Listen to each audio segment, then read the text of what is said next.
Bismillahirrahmanirrahim. Assalamualaikum warahmatullahi wabarakatuh. Waalaikumsalam warahmatullahi Waalaikumsalam wabarakatuh. warahmatullahi wabarakatuh. Alhamdulillah, eh, saya bisa saya mendapatkan kesempatan untuk berbagi pengalaman. Jadi, ya secara singkat, betul tadi sebagai sebagian pengalaman hidup saya, eh, khususnya dalam hal sholat, saya eh, pada dasarnya bisa dibilang saya ini orang awam lah, orang awam dalam arti tidak pernah belajar agama secara khusus, tapi kemudian ya paling kalau pengajian juga apa yang ada di YouTube gitu ya gitu ya gitu ya.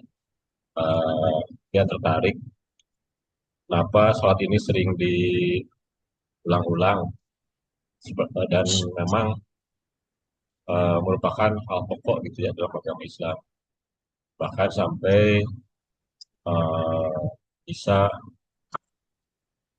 apa punya jaminan lah katakanlah untuk cegah dari perkara yang kan.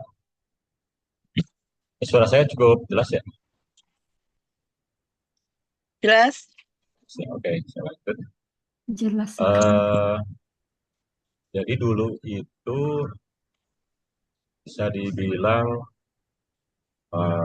kualitas sholat saya itu tidak baik ya, dalam arti misalkan jalan kemana-mana, terus cukup sering lupa rakaat, kemudian eh, ya apa tahu-tahu selesai gitu ya, misalkan eh, autopilot lah kalau bahasa ini, dari ketika takbir tahu-tahu selesai gitu, terutama kalau eh, jamaah ya.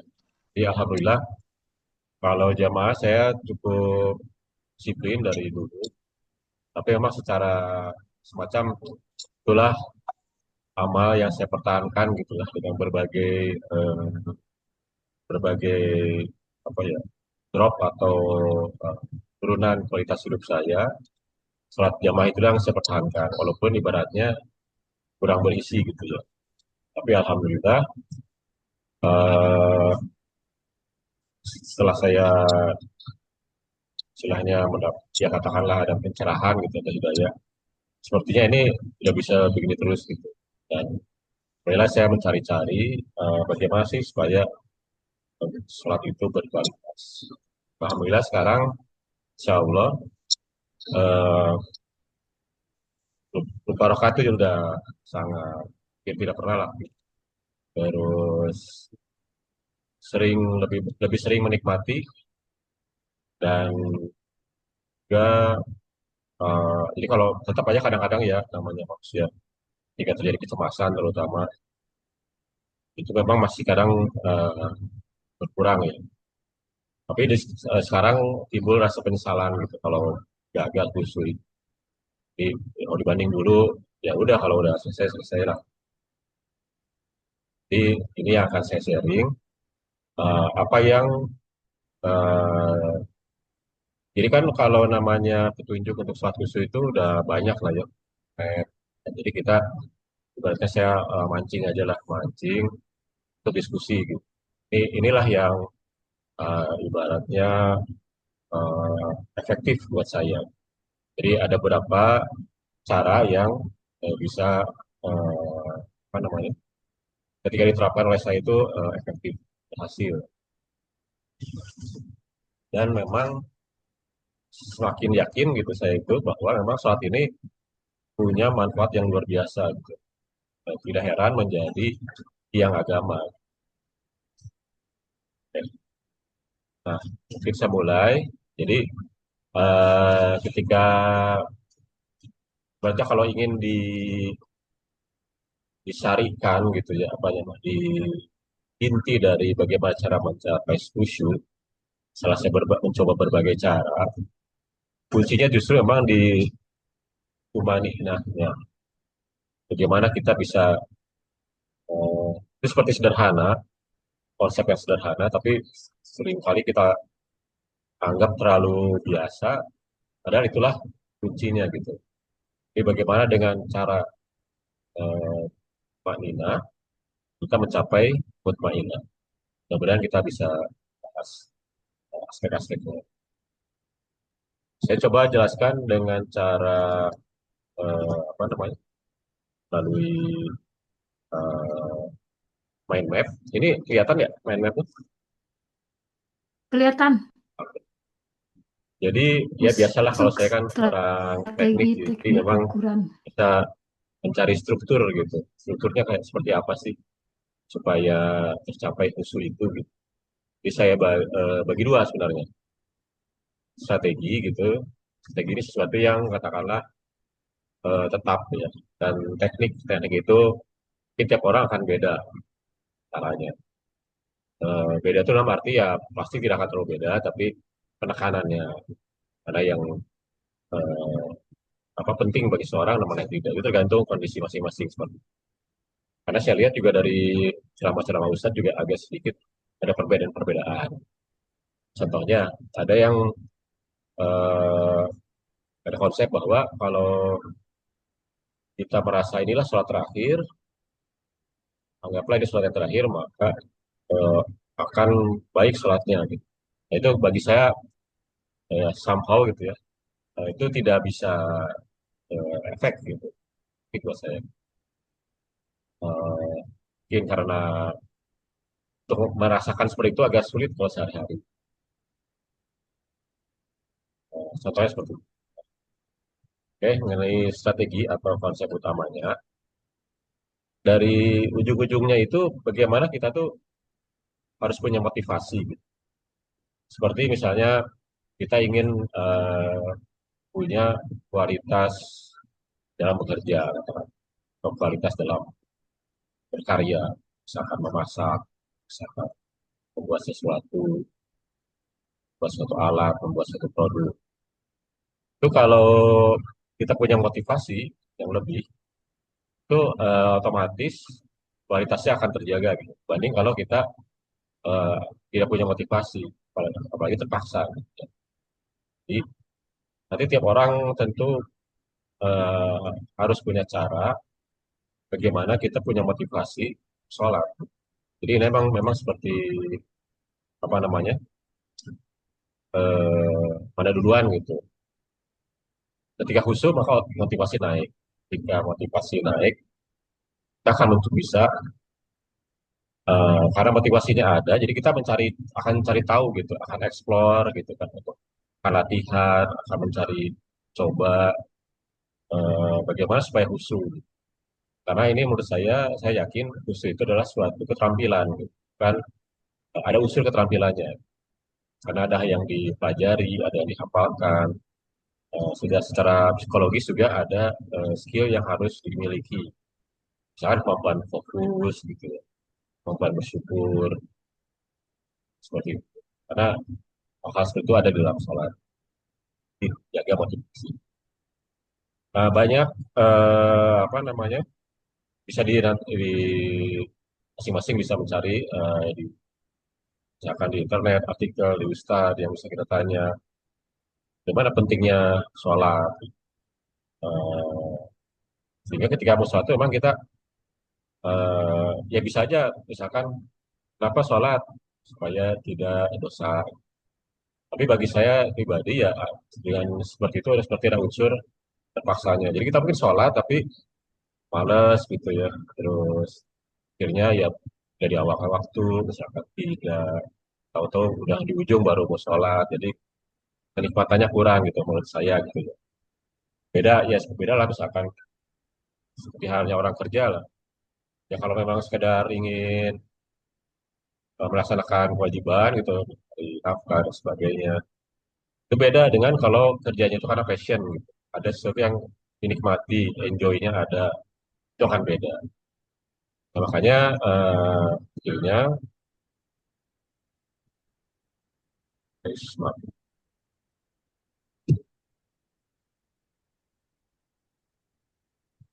skillnya saya mencari bagaimana sih supaya jadi sebenarnya materinya bertebaran, tapi mana nih yang cocok buat diri kita gitu. Intinya sih ya tidak, menurut saya tidak apa-apa kita mencari tahu sebenarnya soal itu manfaatnya apa gitu buat pribadi kita. Ya setelah saya dari gitu ya, ada beberapa yang istilahnya connect gitu lah, relate, gitu, klik ke saya gitu. Nah, inilah eh, yang bagi saya ada misalkan sholat adalah doa, itu juga penting. Bisa kita bahas juga nanti diskusikan apakah itu doa, bagaimana untuk mencapai suatu tujuan itu doanya dibanding ikhtiar atau bagaimana itu bisa kita bahas. Tapi makna doa, sholat sebagai doa itu sesuatu yang antara sholat dan doa memang sesuatu yang saling eh, dua hal ya bisa dibilang sholat sendiri adalah doa gitu, memohon pertolongan. Kalau kita yakin bahwa doa itu penting gitu, eh, maka kita juga ketika akan sholat akan termotivasi karena ingin berdoa di dalam sholat tersebut. Secara psikologi juga bisa kita cari-cari kan bahwa menggunakan sisi psikologi yang baik gitu kan. Dari bahkan juga dari eh, hadis Rasulullah sendiri, dari hadis Rasulullah juga ada contoh-contohnya bahwa Rasul eh, apa namanya mengajak sholat supaya segar gitu ya, secara mental, secara spiritual gitu. Tidak salah lah kalau ya, sholat itu bermanfaat secara pribadi. Pentingnya sholat juga kan banyak ya, dari di Baqarah 445 sabar dan sholat, cari pertolongan lewat sabar dan sholat, tamaun, fajar, nanti bisa kita bahas kalau memang ada saya waktunya. Dan saya lanjut dulu. Nah ini yang akhirnya bagi saya ini paling istilahnya nyambung gitu, paling klik. Itu mencapai jiwa yang mutmainah.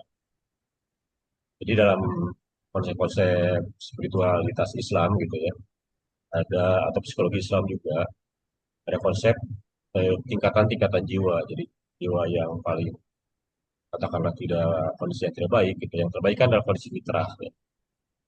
Aslinya tuh kondisi awalnya fitrah. Eh, eh, Kondisi bagusnya adalah mutmainnah. Kondisi buruknya adalah amarah. Di mana kita tuh impulsif gitu ya. Eh, terkendali dikendalikan oleh hawa nafsu dan lawama di mana kita mulai gelisah kalau melakukan kesalahan. Jadi pergolakan. Yang paling tinggi mutmainnah. Tentu mutmainnah, jiwa yang tenang itu tentu diinginkan semua orang ya. Secara umum pasti orang inginnya tenang gitu kan, bahagia, damai. Jadi secara konsep eh, apa namanya terlihat kaitannya langsung kan dari kata ya, eh, bahwa yang wajib dalam Islam itu salah satunya tumak nina, di satu akar kata dengan mutmainnah. Jadi secara logis kelihatan bahwa dan memang insya Allah saya rasakan gitu ya. Ketika sholat kita khusyuk, efeknya ke jiwa juga akan tenang, tenang dan lebih bersemangat. Jadi tenangnya bukan tenang malas gitu ya, tapi tenangnya Lanjut lagi. eh, eh, maaf ya ini saya lanjut lagi.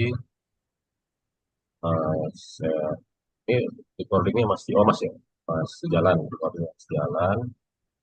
Sekarang saya share,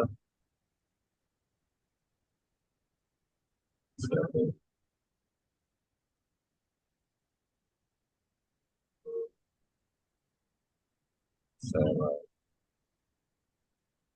saya Deh, aman. kelihatan lagi ya.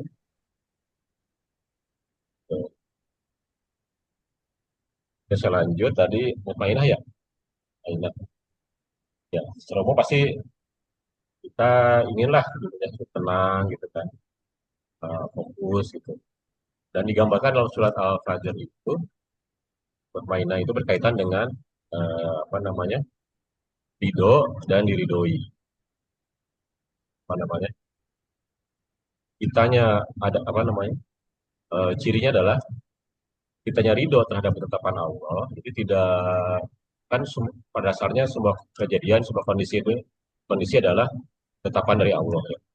Jadi apapun yang terjadi seperti sekarang, misalkan ya politik, misalkan ekonomi, itu tenang aja gitu, ridho dengan kondisi ini, bahwa inilah ibaratnya medan di mana kita harus beribadahnya di tempat yang seperti itu.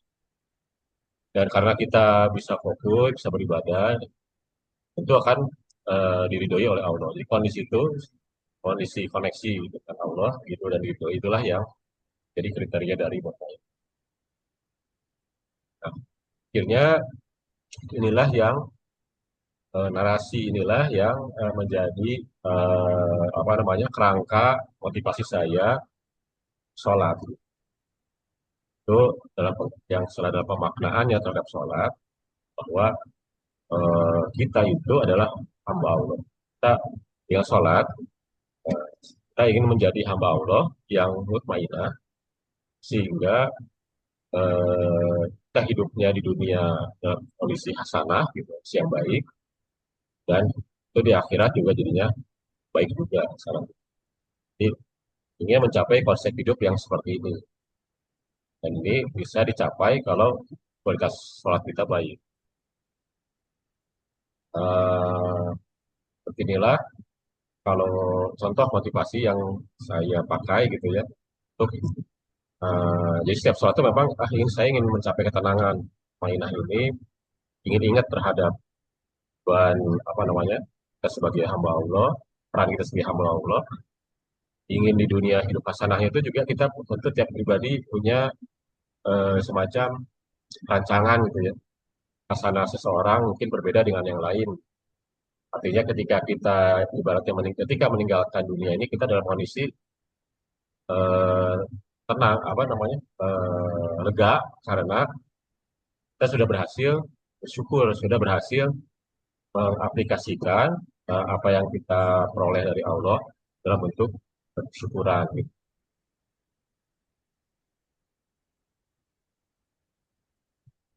Nah itu dari sisi konsep ininya, motivasi, dan sehingga dari situ hal penting lainnya adalah bagaimana kita bisa menghayati. Tentu kalau kita belum tahu, kalau tidak bisa maknai hal apa yang dilakukan dalam sholat, tentu akan sulit tuh ya, seperti ibaratnya kita, ya, sesuatu yang kita tidak paham akan sulit untuk menikmati gitu. Jadi konsep menghayati ini harus kita peroleh. Itu syarat utama untuk capai khusyuan gitu. Itu caranya, nah, saya adalah katakanlah ya tentu harus semua dipahami perkataannya, tapi ada makna-makna kunci yang harus lebih dalam ini. Minimal kuasai dulu sebelum akhirnya semua kata per kata dalam sholat itu, dalam setiap gerakan itu dipahami. Jadi kalau saya apa istilahnya, saya renungkan, eh, ini adalah hal-hal penting yang harus kita pahami secara dalam, kita hayati. Setidaknya ketika di luar sholat kita bisa menghayati. Ketika dalam sholat, ujiannya tentu ada ini distraksi, ada godaan setan. Nah itu yang apa namanya, tantangannya ya. Tapi minimal di luar sholat kita paham betul isinya, makna-makna ini. Dan tentu akan kita usahakan ketika sholat, ketika kita baca, kita ingat dengan makna-maknanya itu. Nah, bagi saya yang paling penting dua ini, yang pertama Allahu Akbar, karena untuk ini kan setiap pergerakan perpindahan sholat akan dibaca gitu ya. Dan bagi dalam pengalaman saya sendiri memang Allahu Akbar itu yang bisa mengembalikan ketika misalnya, tetap aja kadang-kadang kita bisa, pikiran kita kelempar ke hal lain gitu ya. Nah, Allahu Akbar inilah yang bisa mengembalikan kita. Jadi, kalau perlu kita bahas apa yang sebenarnya makna kunci apa yang ada dalam Allahu Akbar sehingga kita bisa khusyuk. Al-Fatihah ini banyak sekali, sudah banyak sekali di internet, hal yang sangat penting gitu ya. Di pengajian dimanapun makna Al-Fatihah itu harus dikuasai. Sehingga kita baca kita memang menghayatinya. Dan yang eh, banyak dibaca adalah Subhanallah, Alhamdulillah, di ruku, di sujud, eh, di kita. Nah, la ilaha illallah juga itu sangat penting. Secara implisit ada dalam Al-Fatihah, kemudian di dalam eh, yang maksud saya secara implisit Al-Fatihah itu ya di Iyyaka na'budu wa iyyaka nasta'in. Bagi saya, Iyyaka na'budu wa iyyaka nasta'in itu adalah eh, apa namanya aspek praktis gitu dari la ilaha illallah. La ilaha illallah itu kan ibaratnya semacam konsep yang kita imani. Kelihatannya dari mana? Misalkan maksudnya kalau kata-kata doang mah kita bisa ucapkan gitu ya. Tapi apa aplikasinya? Jadi ya karena kita ya hanya mengabdi kepada Allah ya karena dan hanya minta pertolongan kepada Allah saja. Dan ini juga ada di bisa kita baca juga di ruku, di sujud, di doa di antara dua ruku, bahkan di doa sendiri pribadi boleh juga sangat penting. Dan bagi saya ini juga sangat bisa kita pahami lewat Sayyidul Istighfar. Ini sudah kalau ingin tahu makna bagi saya ya makna yang paling komprehensif dari istighfar ya ini. Dan tentu ini yang penting sekali juga yang ada di akhir adalah sholawat. Bagaimana kita punya koneksi terhadap Rasul dan Nabi.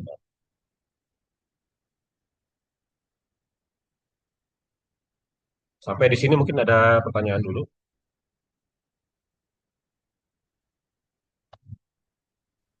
Ya, silahkan buat yang mau bertanya atau berbagi juga ya. Nah, Kita Assalamualaikum Ustaz. Ini awalnya tuh saya khusyuk sholat ya. Kadang-kadang di tengah, entah kemana-mana pikiran, tuh nutup. Kadang setelah salat, benar tadi 4 nggak? Apa 3 nggak? Padahal awalnya udah khusyuk ya. Kadang-kadang mau udah selesai tuh, baru udah ucapan salah. Benar tadi. Ya akhirnya karena ragu-ragu, saya ulang lagi sholat saya. Tapi setelah diulang, ragu lagi, oh ini kerja setan ini. Nggak mungkin lah. Kadang udah jari udah di ini 3. Jadi dengan jari ini nah, dipatahkan ini 2. Ya Allah selalu diganggu. Gimana tuh menghilangkan gangguan setan dalam salat tuh. Udah tahu artinya, udah tahu ihdinas siratal mustaqim, jalan yang lurus. Semua tahu artinya, paham artinya. Kadang-kadang tergelincir juga kemana-mana pikiran tuh. Astagfirullahaladzim. Tahu semua artinya. Udah dihayati.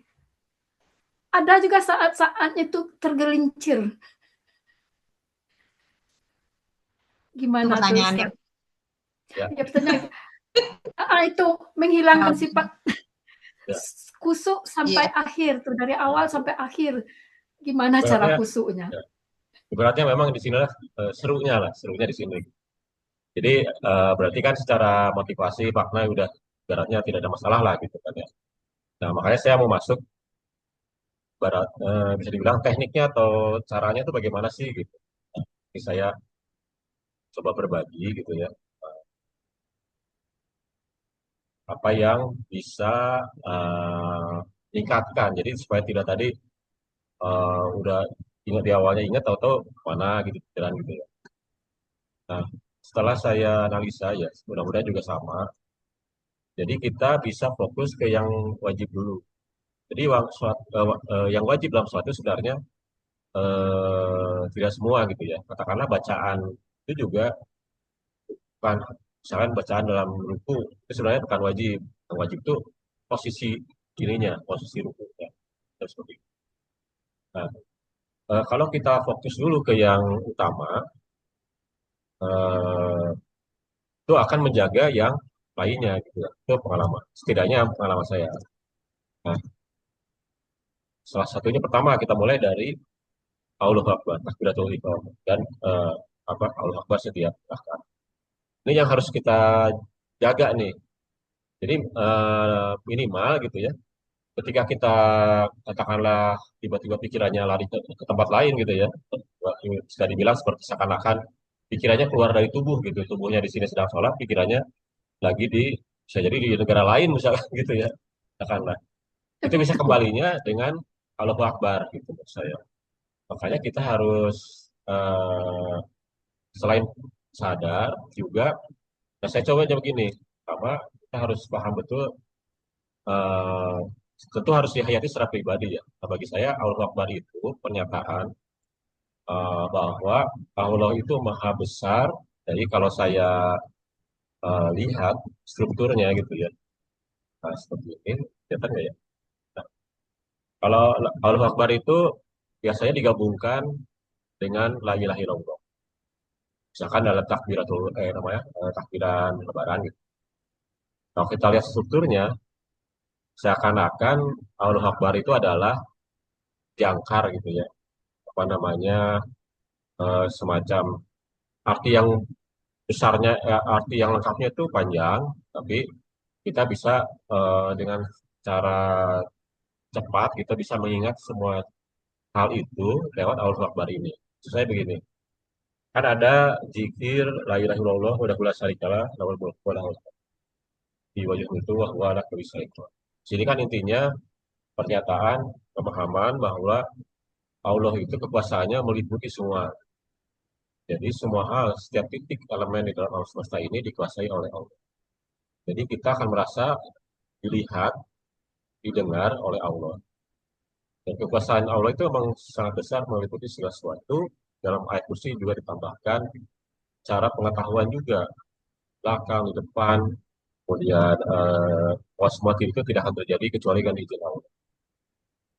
Ini kalau kita bisa rasakan, jadi ketika kita ucapkan Allahu Akbar, memang saya sendiri akhirnya seringkali jadi lambat gitu ya dibanding yang lain. Misalkan ketika imamnya udah Allahu Akbar, udah rukuk, sayanya agak ketinggalan tuh dengan imam dengan makmum lain karena saya berusaha ketika Allahu Akbar itu diresapi gitu. Karena nah ketika kita mulai terlatih meresapi Allahu Akbar, eh, kemungkinan kita lari-larinya pikirannya larinya terlalu lama itu akan eh, terminim apa sangat berkurang gitu. Karena ketika Allahu Akbarnya kita balik lagi. Jadi ketika Allahu Akbar, misalnya kita rasakan tuh tubuhnya, kemudian matanya kita lihat, apa namanya, dukungan kita rasakan gitu.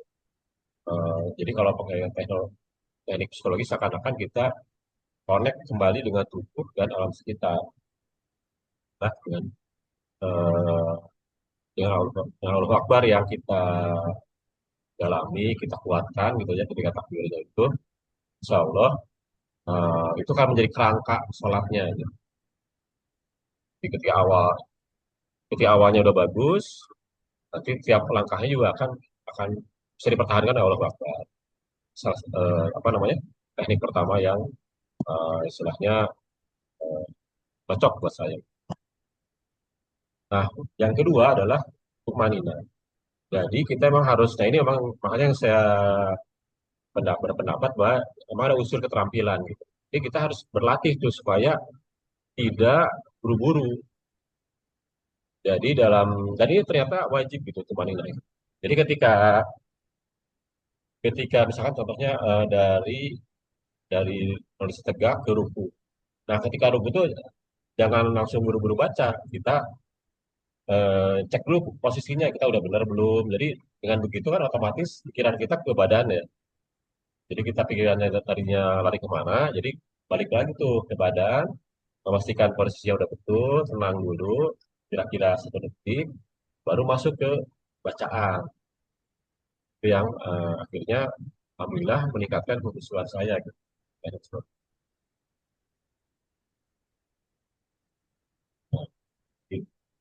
Dan kira-kira seperti inilah langkah-langkah step by stepnya. Tenangkan diri, stabilkan posisi, mau lagi duduk, mau lagi posisi sujud, tahiyat. Kita sebelum mulai ke langkah berikutnya, ini dulu apa namanya, pastikan dulu jangan langsung seset gitu. Sadarkan dulu nih, sadari dulu posisinya udah bener apa belum. Tapi jangan lama-lama juga gitu. Kecuali kita sholat sendirian. Jadi emang nggak apa-apa, udah lama gitu. Pastikan posisinya oke, kiranya tenang, tenang, terus napasnya teratur. Oh ya, ini sebenarnya ini juga teman itu kan tenang. Nah, secara psikologi, kalau ingin tenang kan napas kita harus teratur. Nah, bisa diatur, kalau apalagi kalau sholat sendiri, napasnya kita atur juga supaya tenang, gitu, tarik napasnya dan sebagainya. Bisa kita atur. Memang tantangannya ketika berjamaah, biasanya ada standarnya gitu ya, tidak bisa terlalu santai. Ya kita memang mungkin apa bacaannya pendekkan atau tapi jangan tetap si tumaninahnya, posisi jedanya itu harus kita latih.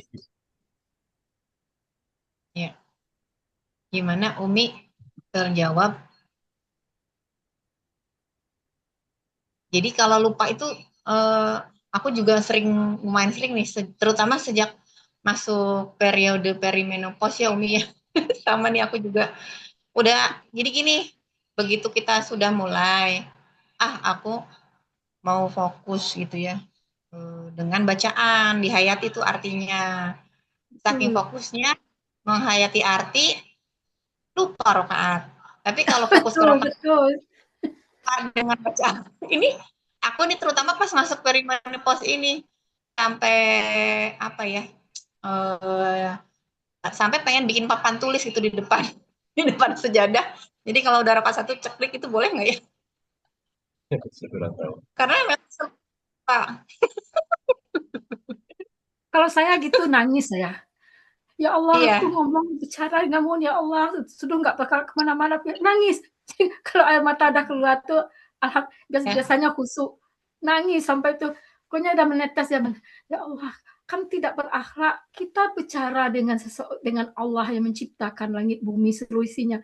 Terus pikiran kita kemana-mana, kan kita tidak berakhlak, nggak ada akhlak Tapi sama kan sekali kan. Dengan memang kalau orang saya aja kita ini lihat sharing muka aja. orang kan. Jadi daripada merasa bersalah terus kan gini, waduh ini lupa rokaat, berarti saya kurang iman gitu ya, berarti hati saya kotor segala macam.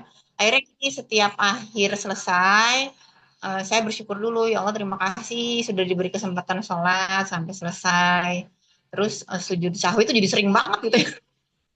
Yang mau nangis Eh, rasanya dalam salat tuh. gitu ya.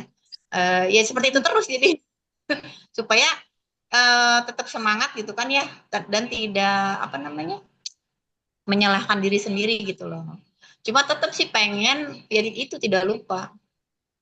Gimana ya Pak? Ya kan kita sedih ya, percuma kita duduk Jadi ruku berdiri kayak orang, terus salat nggak diterima, sedih kan, sedih sekali kan, karena kita dalam sholat pikirannya kemana-mana kan sedih ya, seolah kayaknya kita tuh yang masuk menopause cuma kita berdua sih Pak. Yang ini muda-muda nih kayaknya. nggak beradab Ini dengan Sama masih ada beberapa teknik. Nah, nanti ya siap coba siap. misalkan ada nggak kira-kira yang bisa dicoba nih, gitu. Oke siap. Nah, teknik berikutnya niat ya. Nah, niat ini juga saya tambahkan, tapi bukan tambahkan dalam artian ada apa bentuk syariah baru, enggak. Lebih lebih ke teknik ya. Artinya seperti contohnya Imam Syafi'i kan membuat niat yang diucapkan, yang sebenarnya sebelumnya tidak ada, tapi karena lihat orang-orang sholatnya nggak jelas gitu ya pada zamannya beliau itu, lihat ini kita rem dulu. Nah, dia pasang rem ibaratnya gitu, niat sebelum sholat yang diucapkan. Kalau ya walaupun kadang-kadang tetap dibaca tapi tanpa ngerti atau gimana gitu, itu tak lain gitu. Tapi dengan analogis dengan seperti itu, saya menambahkan istilahnya tiap tiap langkah juga ada niatnya gitu. Tapi bukan niat dalam arti dibaca gitu ya. Cuman ada satu kata, ada satu kunci yang dalam hati diucapkan gitu ya. Dan ini memang saya terinspirasi oleh profesor apa gitu ya. Bukunya saya agak jarang sih, tapi dari YIN yang mengarang Salat Bahagia. Beliau membuat satu kata kunci, singkatan-singkatan setiap gerakan, sehingga ketika jadi kita bisa memakai kata kunci itu untuk kemudian memasang kuda-kuda siap-siap untuk memasuki posisi itu, gitu. Memasuki posisi yang seharusnya terjadi ketika misalnya ketika sujud. Eh, jadi nanti ada detailnya dari saya usulan saya ini bukan hal suatu hal yang syariah, tapi bisa dipraktekkan gitu. Karena dalam hati, kalau dalam hati itu boleh gitu ya. Kalau udah saya dari Ustadz pun, misalkan doa ketika sujud, itu kita bebas, itu posisi terdekat kita dengan Allah, kita boleh berdoa apapun, asal jangan diucapkan kalau bukan doa yang dicontohkan. Misalkan saya ingin besok, misalkan pas mau mudik, tiketnya lancar, katakanlah sederhana, sederhana seperti itu. Yang seakan-akan remeh-temeh gitu ya. Tapi itu boleh aja, ya dalam hati. Nah ini semacam itu gitu maksud saya. Nah ini mikrotafakur akan saya jelaskan. Artinya itu jeda. Bisa saya jelaskan lagi. Bagian selanjutnya.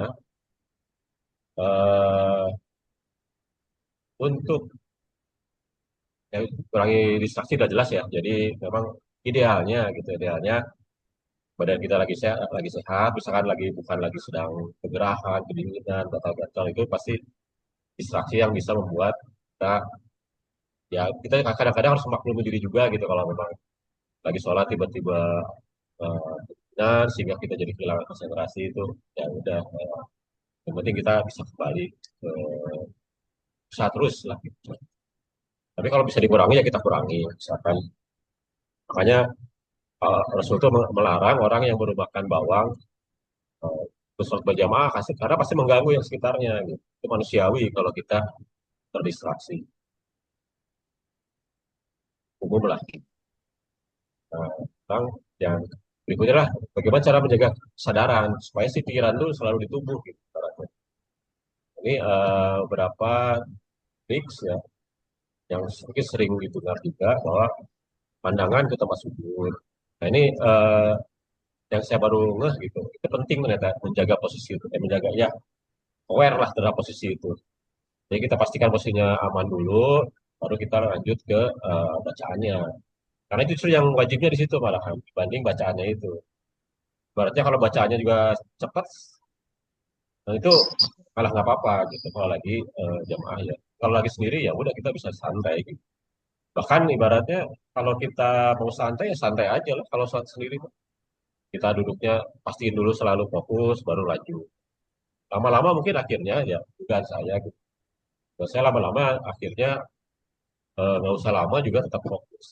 So, terus, ya, kalau sebagai makmum eh, supaya kita nggak lari kemana-mana pikirannya kita fokus mendengarkan dulu gitu sebelum mencoba memahami apa yang dibacakan imam. Telinga kita connect, jadi kan secara fisik kita juga hadir, baru kita fokus ke hati dan kemudian insya Allah tidak kemana-mana. Gitu. Nah ini juga menurut saya sangat efektif ya. Jadi bagaimana semua anggota tubuh kita bekerja sama untuk fokus gitu. Mungkin bisa dicoba ya kalau kita misalkan baca Fatihah berulang-ulang. Kalau dalam hati saja itu akan sulit. Tapi kalau kita sambil membaca dengan diri gitu ya, apalagi kalau boleh keluar dengan kelas gitu kalau sedikit, fokus kita tuh pasti akan terbantu. Karena ibaratnya itu eh, apa ya total jadi multidimensi gitu ya multidimensi pikiran kita mata kita eh, suara kita itu saling membantu supaya kita ya kemana-mana pikirannya. Nah, berikutnya adalah kita ini harus dilatih sih. Kalau bisa sehari-hari kita punya kondisi di mana kita ngecek. Jadi kenapa mikro tuh ya karena sebentar aja, sedetik 2 detik. Kita lagi apa nih kita? Lagi misalkan lagi kerja, kerja buat apa? Badan lagi apa? Emosinya apa yang sedang terjadi? Semangat apalagi capek atau apa? Dalam sehari-hari contohnya buat ini sih, buat misalkan kalau kita kondisi lagi capek, jangan mengambil keputusan yang berat. Kalau kita lagi masih marah, mending tenangkan diri dulu sebelum ngobrol dengan seseorang yang kalau obrolannya itu misalkan sensitif. Jadi ini keterampilan yang terus bisa terus dilatih. Nah ini akan berguna nih ketika pikiran kita tiba-tiba lari kemana-mana ya. Nah kita sebelum melanjut ke sholatnya itu, mendingan kita berhenti dulu gitu, sedetik dua detik. Oh ini lagi apa nih? Apa yang harus dilakukan? Nah, itu akan mengurangi lari-lari. Nah karena itu semuanya memerlukan kekuatan fokus, keterampilan dan sebagainya gitu. Kayak mengatur nafas, itu menurut saya perlu latihan. Maksudnya zikir pagi dan petang. Bagaimana supaya zikir dan pagi dan petang itu khusyuk? Itu kan pendek ya, 5 menitan, 10 menitan gitu. Nah, ya itu kalau dirutinkan, ya kan terutama sirul istighfar misalkan. Kan luar biasa isinya sangat berkorelasi dengan sholat. Nah, zikir berjangkar itu ini begini maksudnya. Eh, jadi saya yakin ini tidak mengapa karena bukan tadi dimaksudkan sebagai ibadah baru, tapi lebih ke latihan. Subhanallah, saudara. Subhanallah itu kan pengertiannya eh, Allah itu maha sempurna, tidak ada kelemahan, tidak ada keburukan. Sehingga prakteknya Subhanallah digunakan untuk memuji ya Allah atau untuk apa namanya menghilangkan prasangka buruk. Misalkan salah satu apa aplikasinya misalkan karena kita cemas nih, terus cemas takutnya nggak punya uang misalkan.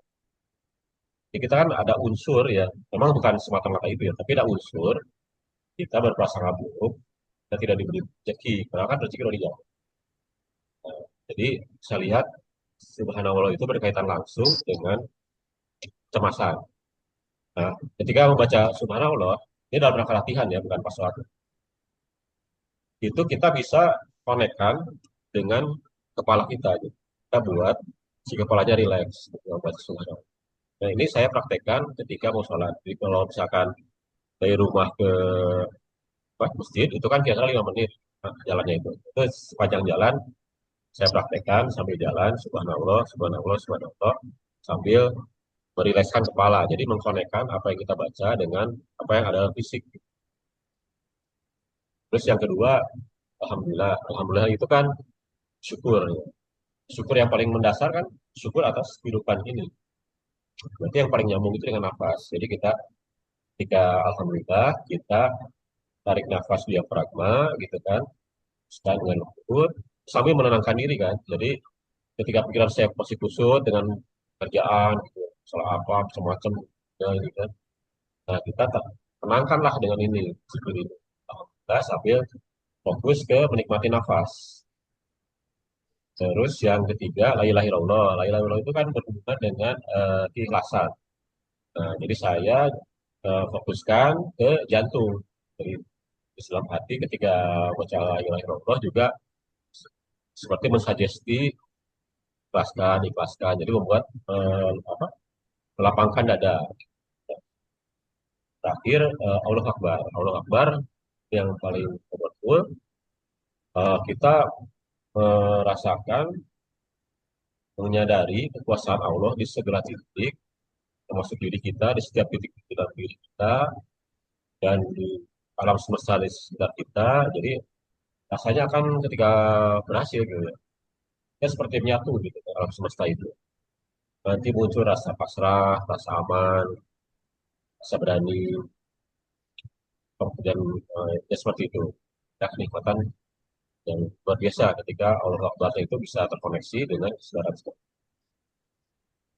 Di latihan-latihan ini insya Allah bisa meningkatkan kemampuan fokus tadi. Ya, menurut saya bisa dicoba lah, silakan dicoba. Tidak ada salahnya.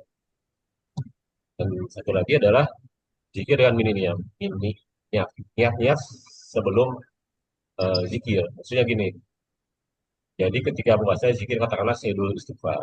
Jadi, jangan bahasa ini apa ya? bahasa Sundanya mah ngagorolong, kalau bahasa ininya berut gitu ya, tanpa dengan kecepatan tinggi itu tanpa dirasakan. Nah, jadi caranya misalkan nih mau istighfar kan, pertama Allah, nah, sebelum membaca dengan pikir, kita niatkan dulu dalam kepala gitu. Kita mau membaca Allah, baru baca dengan diri. Jadi, kita seperti melatih, menghayati dan merasakan bacaan itu ke dalam pikiran kita gitu. Contoh lain misalkan ketika apa, Fatihah yang baca ya karena dua lain sebelum diucapkan oleh dir gitu, nyata dulu dalam hati, wah mau baca ya kan, dengan arti apa, dengan makna apa, perlu diucapkan dalam hati, ucapkan. Jadi teori saya itu, tapi insya Allah pas saya praktekkan memang lebih keras. Jadi bacanya itu kan lebih terasa. Nah, ketika terus berlatih mengkonekkan bacaan dengan diri kita, dengan tubuh kita, insya Allah akan lebih nempel gitu.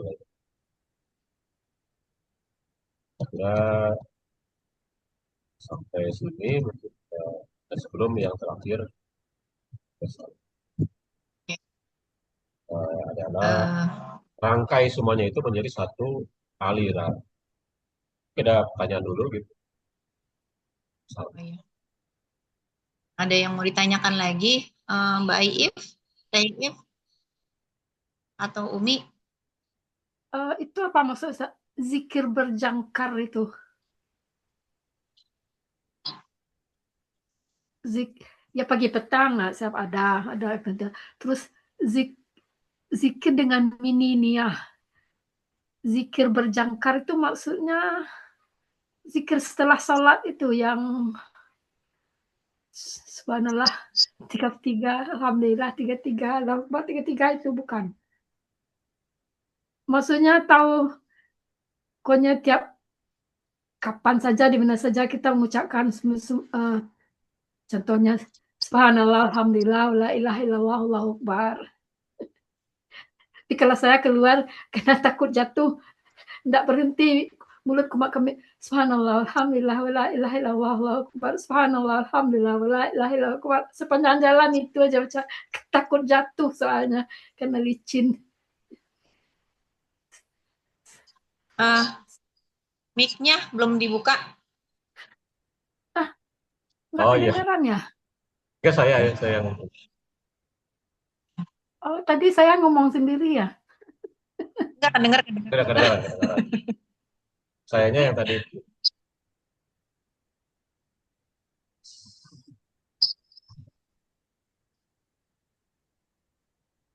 maksudnya berjangkar Kalau itu kalau zikir itu kan Ustaz kan kapan saja, di mana saja.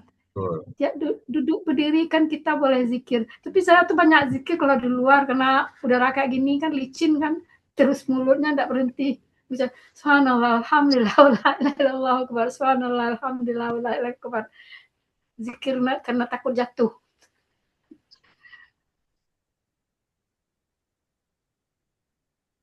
Ya, jadi Umi tadi tanya tentang zikir berjangkar. Maksudnya zikir berjangkar itu ketika kita zikir kita eh, apa namanya diselaraskan dengan apa yang ada di dalam tubuh kita gitu. Tujuannya Muhammad supaya Muhammad Bud. tujuannya supaya apa? Lebih nempel gitu maksudnya. Dan itu insya Allah maksudnya yang saya rasakan jadi lebih fokus kalau saya ya. Karena masuk nggak tahu yang kini, tapi kalau saya tadinya misalnya kalau baca subhanallah, wah alhamdulillah wa la ilaha illallah, dan beberapa kali baru beberapa detik, tapi setelah beberapa detik tuh kira tiba-tiba kemana gitu.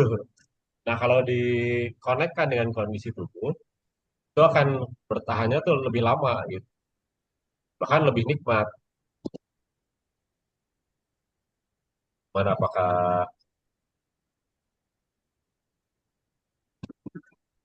itu bisa ini jelaskan?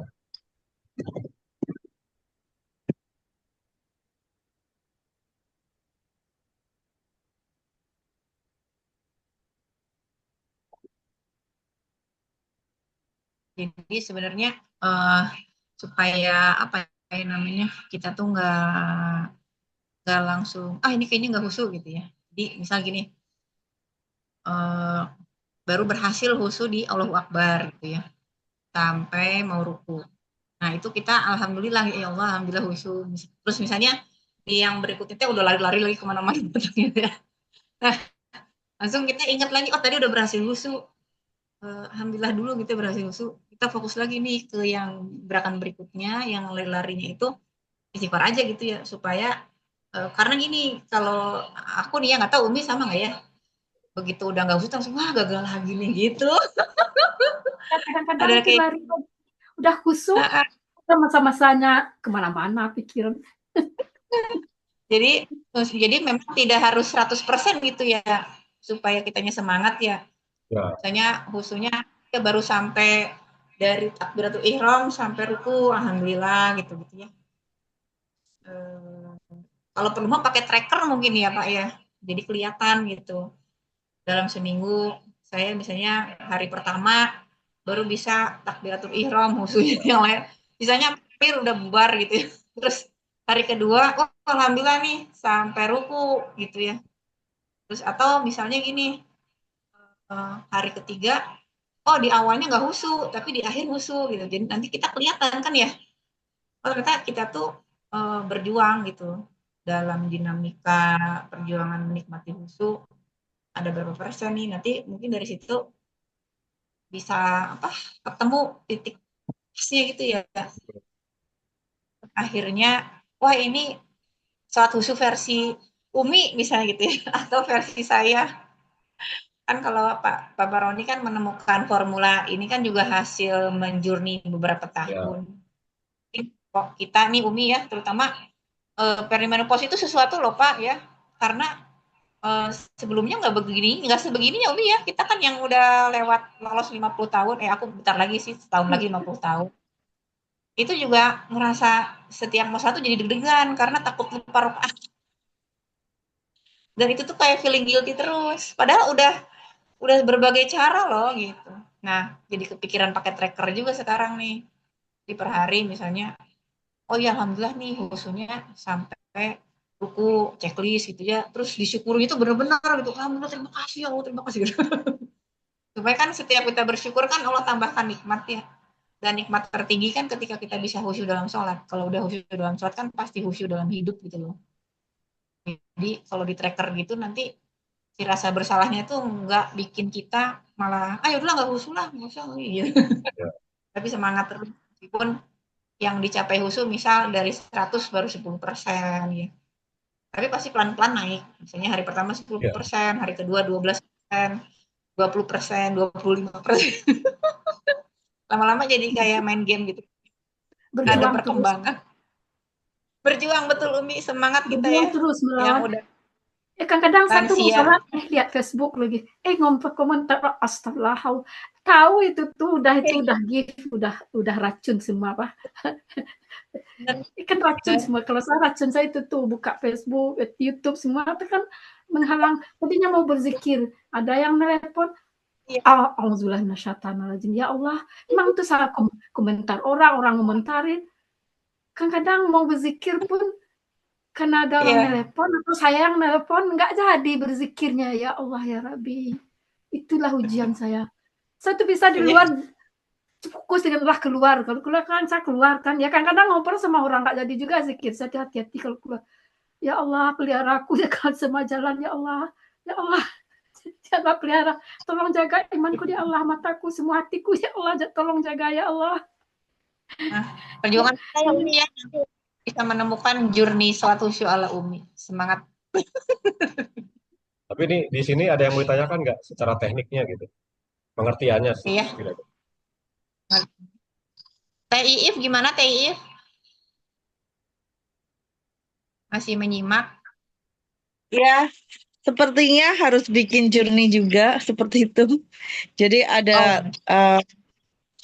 ya target-targetnya kalau bisa jamaah, kalau enggak di awal waktu sebelum azan sudah zikir dulu mungkin ya. iya, iya, Ya, iya. ya, Jadi yang ini juga biar memang nambah sebelum sholat ya. Jadi kita menenangkan Iya. diri dulu, konekkan dulu, gitu, dan menguatkan dulu spiritualnya. Nah, kita seperti Karena selama ini kan nunggu azan dulu, baru kadang nunggu komat dulu, baru sholat seperti itu. itu ya godaannya sih memang selalu ada. Dikit lagi, semakin sering gitu juga saja. Malah kalau udah terlambat nyesel gitu, aduh, kalau apa tadi nggak langsung sholat, gitu. Ah, nanti tepat waktu, Sedih di Jerman ini. tapi pas Di Jerman kejadian, nggak ada suara azan. Sedih rasanya. Oh, oh, Ya nggak dengar suara berjuang. azan. Sedih. perjuangannya luar biasa. Sedih sekali, sedih, sedih. Kalau di Jakarta tuh lu dengar suara azan tuh saya nangis, di kampus saya nangis. Asal dengar suara azan tuh air mata udah bercucuran karena nggak ada kan itu satu nikmat rasanya di Indonesia tuh. Ya Allah, nikmat dengar suara Quran tuh nikmat sekali, senang rasanya. Karena nggak ada kedengaran di negeri orang yang tak beragama ya. Kalau Jerman udah zamannya udah nggak ada ateis. Jadi Kalau pulang ke secara teknis Indonesia tuh nikmat. ada yang ingin ditanyakan yang sudah dipaparkan oleh Pak Roni.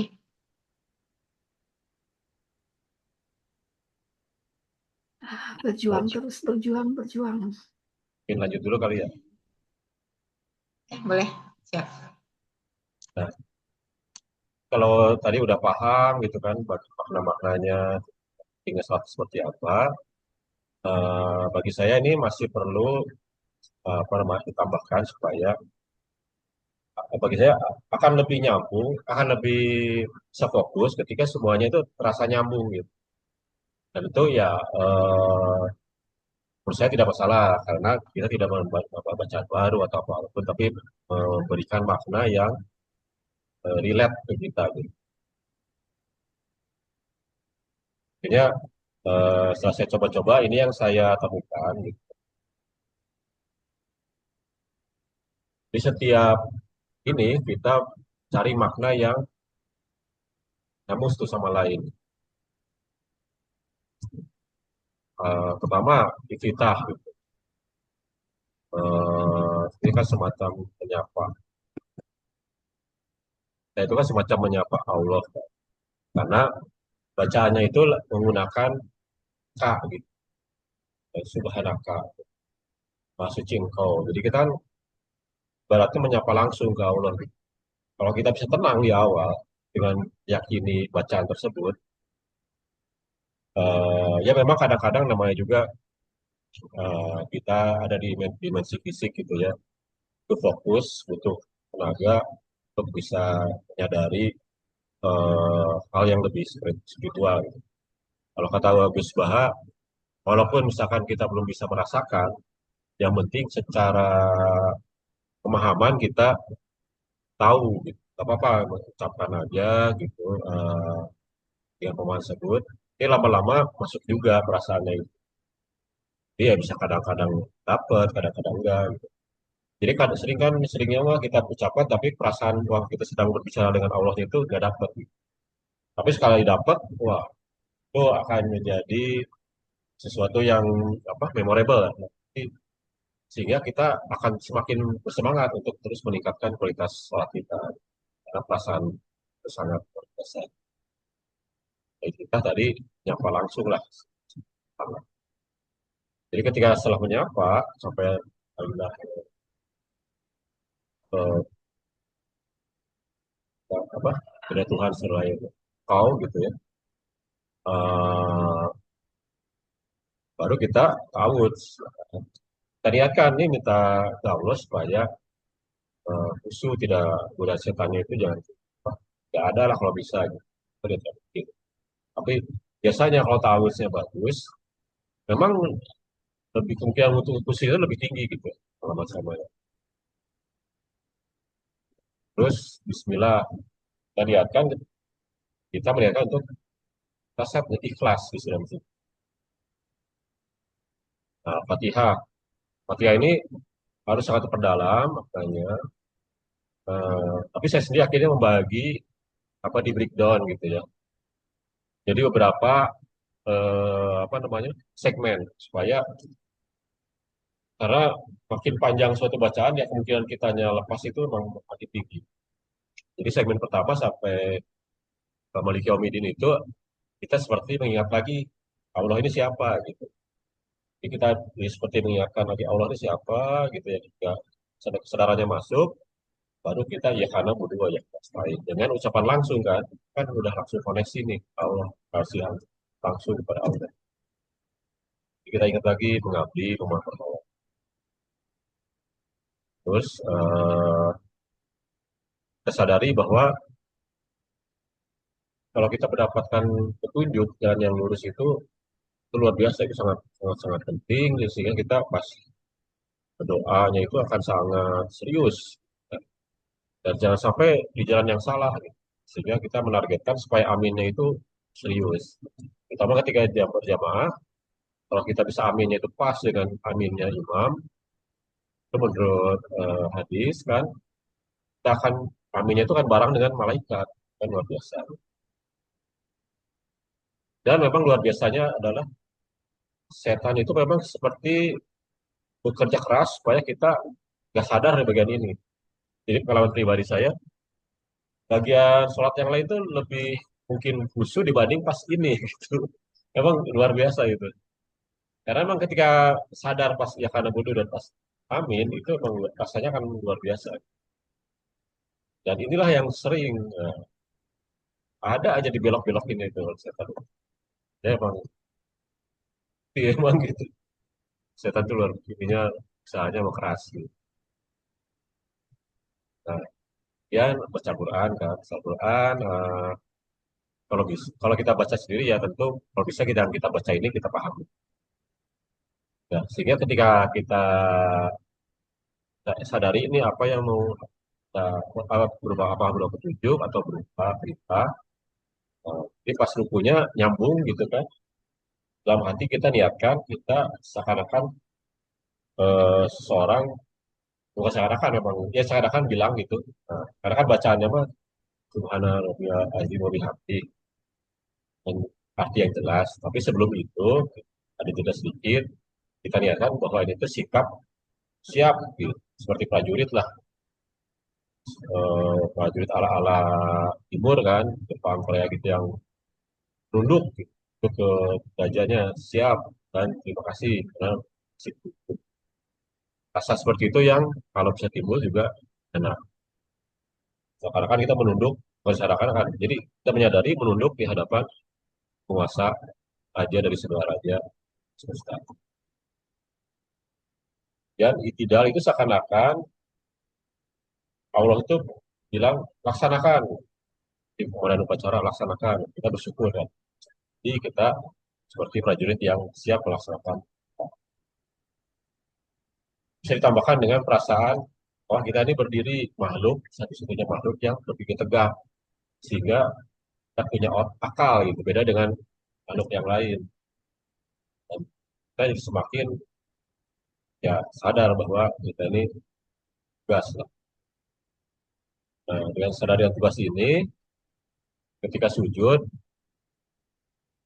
seakan-akan kita, waduh, siap sih siap nih, tapi gimana nih, apa namanya, mampu nggak? Nah, untuk mampu pun kita minta pertolongan. Nah, disinilah kuncinya. Pas sujud pertama itu, kita siap-siap minta pertolongan tadi. Jadi jangan kepedean, wah kita pasti siap dan sendiri, tapi kita siapnya itu siap beribadahnya, ngapinya itu kita minta pertolongan lagi kepada Allah. Nah, sujud pertama kita berarti bisa diucapkan tawakal kepada Subhana Rabbiyal apa pada yang Maha Suci, Maha Tinggi dan Maha Terpuji. Jadi situ kita hilangkan semua ego, kita pasrah, kita kurangi sedikit keinginan untuk mengontrol gitu. Jadi inilah persiapan mental untuk masuk ke yang berdoa. Kita pertolongan, jadi kita ingin beribadahnya juga siap, benar sih, bilangnya siap, tapi enggak. Nah, punya itu kita minta pertolongan supaya mampu. Nah, untuk bisa mengabdi itu kan kita butuh rezeki. Disitulah yang kita akan sebutkan. Nah, yang sisi kedua, saya narasikan yakin, yakin karena yakin akan yakin akan dikabulkan karena Allah itu Maha Suci, Maha Tinggi dan Maha Tinggi. Jadi di sini biasanya sangat kondisi yang sangat nyaman karena akan membuat kondisi tenangnya itu akan tercapai. Kemudian tahiyatul gitu kan. Jadi seakan-akan dan salawat gitu ya. Tadi kan di Al-Fatihah kita minta mendapat petunjuk seperti orang-orang yang mendapat nikmat itu Nabi dan orang-orang soleh kan. Jadi seakan-akan ke Allah minta, ya Allah tolong tunjukkan jalan dan, dan kemampuan untuk bisa gabung tuh gitu, bisa gabung ke golongan Nabi dan orang-orang soleh. Nah disinilah kita semacam ya katakanlah semacam mensimulasikan diri gitu, memantaskan diri, kita mengakrabkan diri dengan mereka gitu. Itu tadi dengan salam ke Rasul. Jadi pas salam ke Rasul itu ya kami berharap kita benar-benar nanti bersalam itu langsung, ketemu langsung. Dan di sini juga biasanya kan timbul perasaan yang sangat sama di sini juga eh, setan itu lumayan sangat mengganggu karena ini perasaan yang sangat enak. Jadi ada aja gitu. Kadang di ayat pertama ingat, ayat keduanya gak ingat gitu. Jarang yang dua-duanya dapat gitu.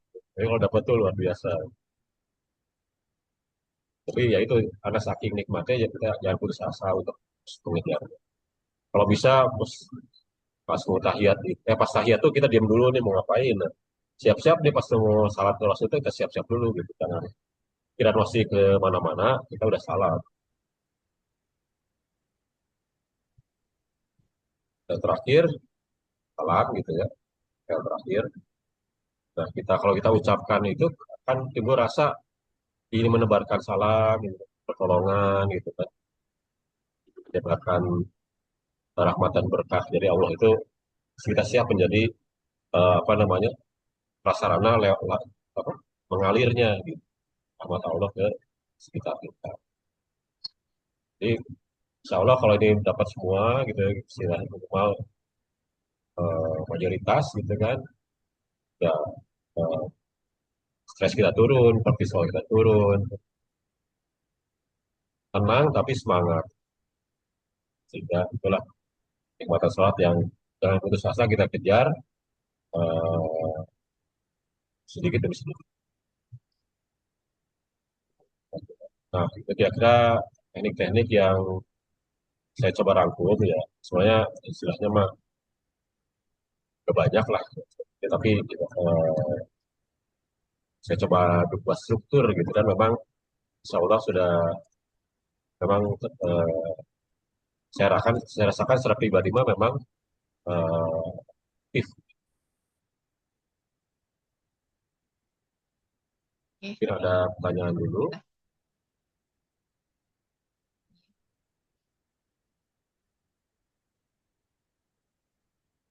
Alhamdulillah ya. Jadi tadi kurang lebih teknik-teknik yang bisa dicoba dipraktekkan sampai gerakan salam ya.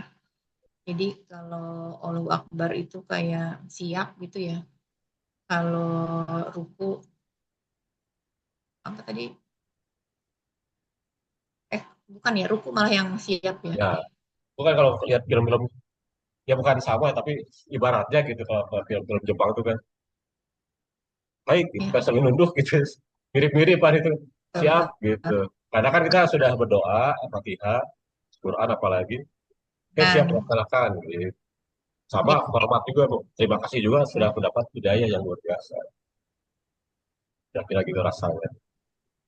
jadi eh, eh, kita menghidupkan gitu ya Nah, diri kita memang sedang berkomunikasi dengan Allah ya, gitu ya, yaitu dari gerakan itu kita kan waktu sebelum ruku itu minta petunjuk, minta pertolongan.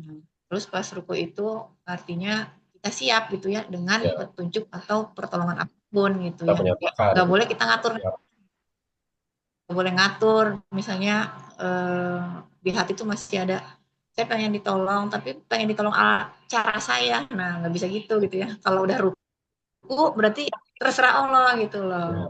Ridho, Siap gitu. gitu kan ya. Nah, doanya apa? Nah, Ridho untuk terserah Allah apa nih siap. sekarang gitu. Ya. Terus kalau sujud itu berarti apa tuh? Kita benar-benar menyerah gitu ya, Ya, bisa begitu. Ya. menyerah. Jadi Kan udah bilang mendekatkan diri, salam, salam ya. Mendekatkan akan diri. diri sebelum doa. Doanya kan di duduk, pas posisi duduk. Nah, sebelum duduk, Oh kita iya. siap-siap mendekatkan diri, hilangkan semua ego, hilangkan keinginan untuk mengontrol, gitu kan. Keinginan lebih jadi tinggi, jadi keren, gitu. Mm-mm. Kita habiskanlah semua itu sebisa Mm-mm. mungkin pas sujud. Sehingga pas Pas berdoa ya, sujud ya. sih, Mm. ikhlas berdoa. Kan katanya apa jarak antara masalah dengan solusi seperti jarak antara dahi dengan tempat sujud katanya gitu ya. Ya, Banyak yang bilang. tapi secara Nah, perbedaan secara dengan kesadaran ruku ya, itu berarti lebih dekat lagi dibanding, maksudnya kalau ruku itu kan lebih kayak siap gitu ya. ya nggak Kalau bisa sujud seperti itu itu. lebih lagi dari itu gitu ya. Lebih dalam lagi dari itu, lebih dalam dari siap, tapi memang kita buka semua aja gitu ya dengan apapun yang Allah ingin atur gitu loh. Kita udah bener-bener kalau di ruku kita siap, kalau di sujud kita terserah engkau lah gitu. Atur-atur aja gue gitu ya. Pas sujud itu, Atur-atur aja saya. jadi Gimana? waktu bilang rukanya bilang siap, tapi Iya. ketika mau melaksanakan teh, kita minta tolong lagi juga gitu. Tolong ya Allah supaya saya bisa melaksanakan siapnya tadi. Gitu. Kan bisa aja bilang siap, tapi pas Oh, melaksanakan nggak mampu. Gitu. itu jadilah ada gerakan sujud itu gitu ya. Eh, doa diduduk, Oh, yang dimulai apa di sebelumnya ada sujud dulu supaya kita bersih gitu kan, dekat. Nah, iya, iya, iya, iya. jadi pas duduk itu doa supaya kita mampu menjalankan apa yang tadi disiapkan tadi, Oh, apa yang itu jadi perintah. Gitu. Kita mampu kan untuk melaksanakan berbagai tugas itu kan kita butuh rezeki kan, iya, betul, kesehatan, itu betul. kan doa-doa di dalam hidup kan seperti itu. Iya. Kebayang, kebayang. Jadi Nah, kalau sujud sujud keduanya itu kita kan meluruskan ya itu. pas Iya. doa itu kan harus yakin. Nah, pas sujud kita tutup dengan keyakinan gitu. Kita yakin nih dikabulkan karena Allah Maha Suci, Maha Tinggi dan Maha. Iya. Ya kan doa duduk di antara dua sujud itu kan apa jadi lupa ya.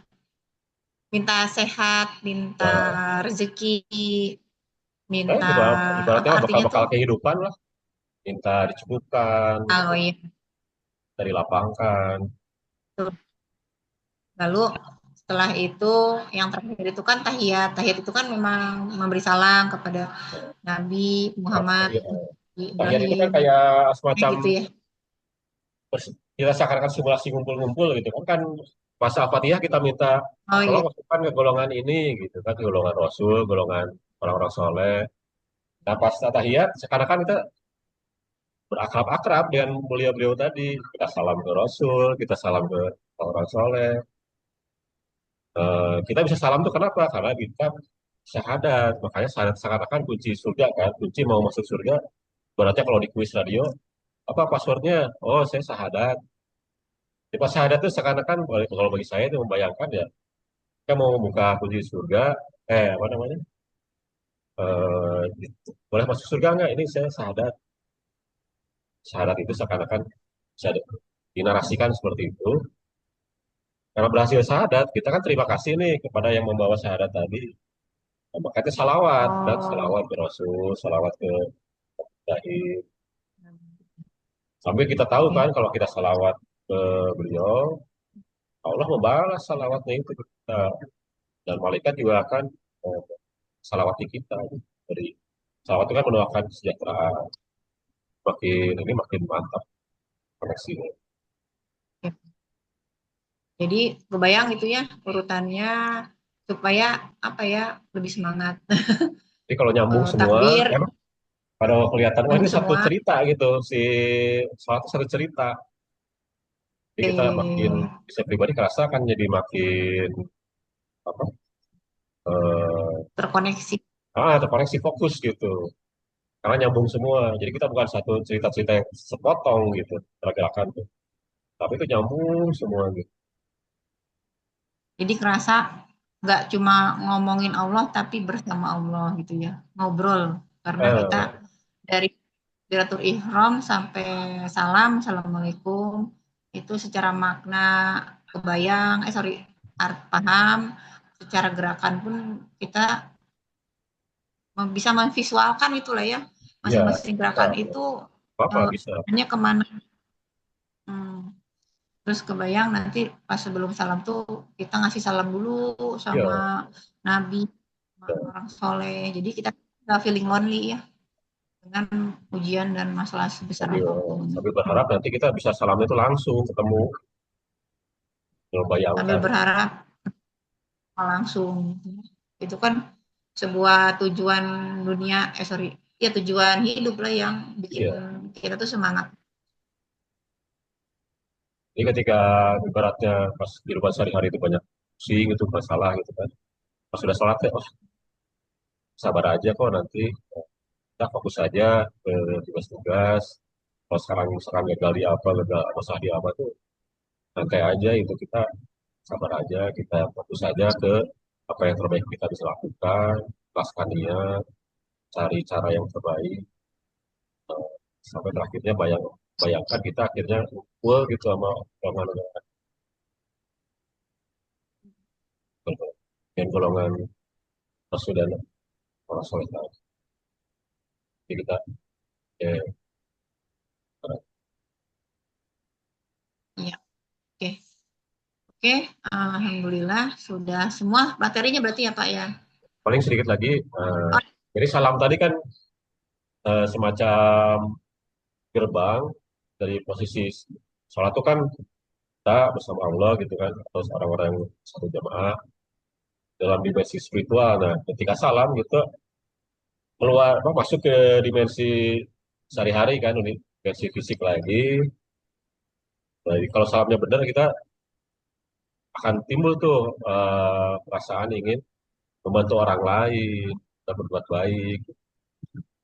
Sehingga ukuran sholat yang berkualitas saya apa istilahnya, saya analisa, saya kumpulkan kira-kira kan nanti sholat itu menjadi sesuatu yang dinikmati gitu. Enjoy, aduh kayak sholat idealnya gitu kan, minimal nggak males gitu. Terus takut berbuat dosa ya, kalau Allahu Akbarnya udah nempel gitu kan ya, udah merasakan banget Allah tuh hadir, pasaannya kita dilihat setiap saat, wah pasti nggak berani berdosa, malu lah ini. Terus dan nanti sabar khusyuknya itu ada dalam setiap kehidupan, bukan pas sholat doang. Yang terakhir menambahkan kebaikan. Oleh karena itulah saya yakin bahwa kenapa sholat itu disebutkan amal nyambung gitu antara apa namanya amal sosial dengan sholat itu dalam satu surah yang saling kait.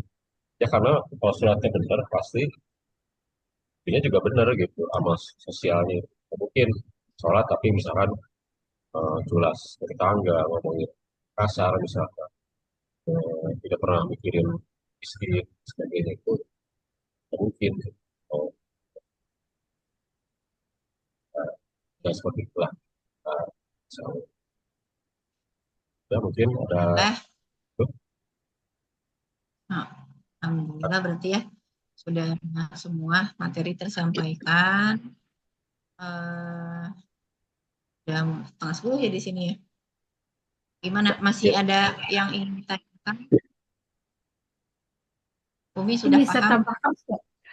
Ini Ya. sholat dalam tidak ngantuk ya. Kalau kita ngantuk kan lebih baik tidur dulu ya Ustaz ya. ada tuh Ustadz bilang, yang saya pernah dengar, jangan salat dalam keadaan ngantuk. Betul tak Ustadz?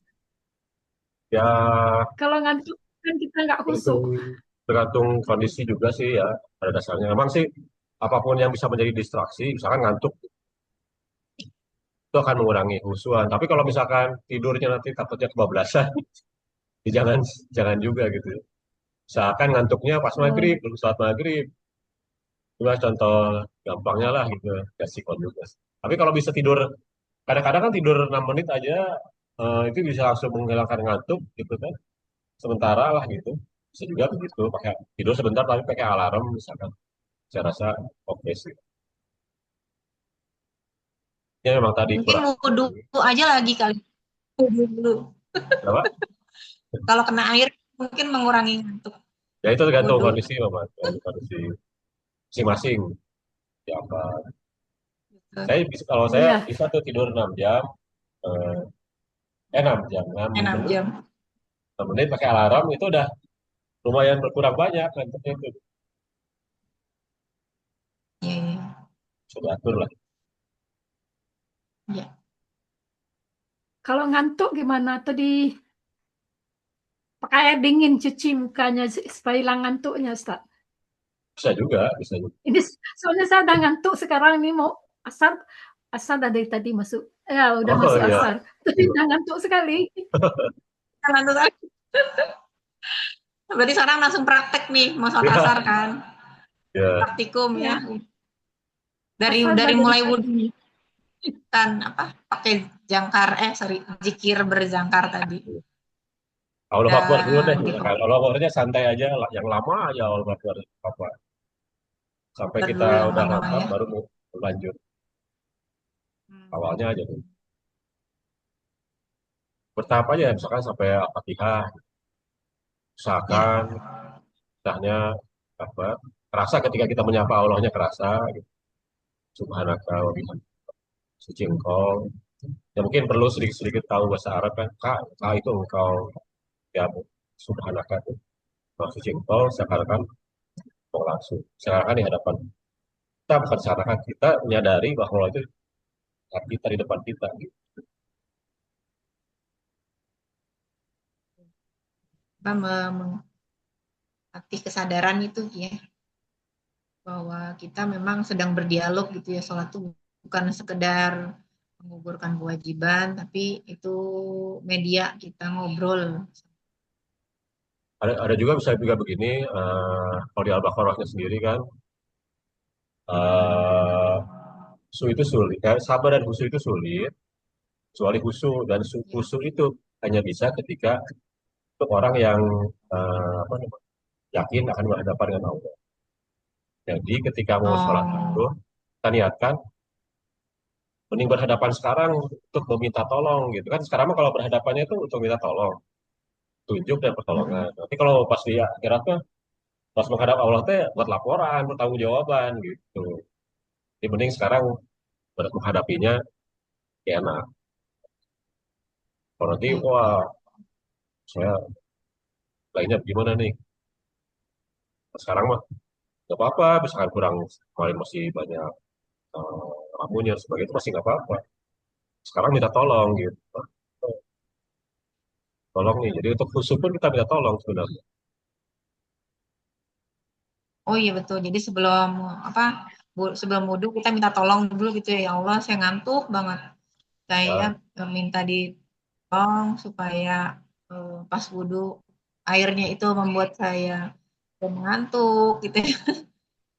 Pas sholat pun saya minta ditolong untuk bisa mengingat apa ya berdialog denganmu, karena sesungguhnya sholat ini kan bukan kau tapi untuk saya gitu kan gitu. ya. Kayak gitu ya. Semangat Umi, ini kayak udah mau tidur Ya, banget loh. gitu. Ini juga udah malam sih, udah setengah 10. Kalau Teh Iif gimana? Ada yang mau ditanyakan? Nggak ada sih, Kalau paling paling nanti nanti kita Zoom pribadi ya nanti, insya Allah. boleh. Nanti mau ada konsul gitu, Insya Allah ini juga nanti saya buat artikel-artikelnya. Ini kan masih apa berantakan ini kan. Sebenarnya udah ada, cuman Siap. masih apa rapih lagi per partnya ini artikelnya juga. Ya, Saya tulis ya. itu udah nggak lengkap. Ya, Amburadul. Itu sudah jam 9:30 juga. Alhamdulillah sudah selesai tolabul ilmi kita malam ini. Makasih banyak ya yang sudah menyimak sampai selesai. Dari perwakilan 2 negara ya, dari Abu Dhabi dan dari Jerman. Meskipun kita berbeda waktu, alhamdulillah dengan kasih sayang Allah kita bisa bersama di malam. Di sana siang, di situ sore, di sini malam. Alhamdulillah. Semoga apa yang tadi disampaikan Allah mudahkan ya untuk dimasukkan ke hati Teteh dan Umi, dan nanti Allah akan memperkaya gitu loh apa yang sudah didapat ya, kalau kitanya ikhlas kan nanti Allah menambah lagi skill untuk khusyuknya dengan caranya masing-masing. Nanti kan lebih seru ya kalau nemu journey sendiri-sendiri.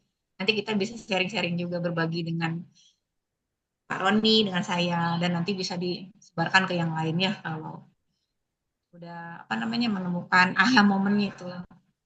Ya, sekian saja dari saya. Ada closing statement-nya nggak, Pak Roni? eh, tadi sih apa? Kalau alhamdulillah ya kalau udah pada tahu tempat sholat, tinggal apa namanya? Terus berusaha untuk memperbaiki apa yang bisa dulu gitu kan, yang bisa diterapkan dulu. Misalkan bisa jadi baiki Allah Akbarnya dulu aja, atau pemahaman saya dulu istighfar dulu, apapun bisa dicoba dan eh, insya Allah nanti akan. Ya, Dan tapi betul ya, intinya emang apapun itu kita minta tolong, bahkan untuk khusyuk, untuk baik itu kita minta tolong Allah, insya Allah juga. kalau belum bisa 100% khusyuk, sedikit saja gitu ya kita syukuri, dan sebelum mensyukuri diminta tolong gitu ya untuk bisa Ya, khusyuk. Oke, alhamdulillah kita tutup saja kegiatan kita malam ini dengan membaca istighfar 3 kali, astagfirullahaladzim, astagfirullahaladzim, dan doa akhir. Subhanakallahumma wa bihamdika, Asyhadu an la ilaha illallah wa atubu ilaik. mohon maaf kurang-kurangnya dari kami. Selamat istirahat. Di sana masih siang ya? Berarti selamat beraktivitas kalau di sana. Tapi udah ngantuk ini. Umi langsung praktikum setiap kalau ada pengalaman bisa sharing-sharing ya. Aku pamit ya. Assalamualaikum warahmatullahi wabarakatuh. Terima kasih. Terima kasih. Jazakallah khair. Terima kasih. Ya, Assalamualaikum. Assalamualaikum. Waalaikumsalam warahmatullahi wabarakatuh.